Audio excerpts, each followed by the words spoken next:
రాజకీయమే డెవలప్మెంటే ఉండాలబ్బా. ఏహే మీరెంత మీ లెక్కెంత అని మనకంటే పెద్ద పదవిలు ఉన్నోళ్ళను కేర్ చేయకుంటే ఏమైతుంది?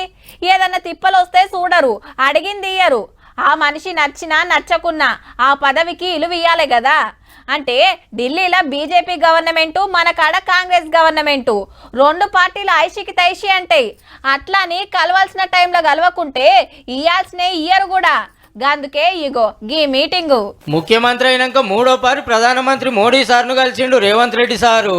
మర్యాదలు జరిగినాక ఎస్ఎల్బీసీ టన్నెల్ ప్రమాదం ఎట్లయింది, చిక్కబడ్డోళ్ళను బయటికి తెస్తానికి ఏం చేస్తుంది చెప్పిండట.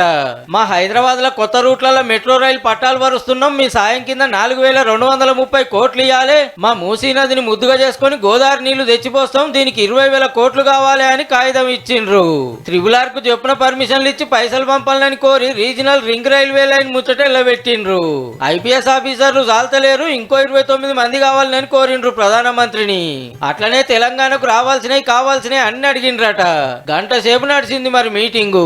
నేను చేయాల్సింది చేసినా, ఇక ఇవన్నీ తెలంగాణకు తేవాల్సిన జిమ్మెదారి మన సెంటర్ మంత్రులు కిషన్ రెడ్డి, సంజయ్ సార్ల మీదనే ఉన్నదన్నాడు.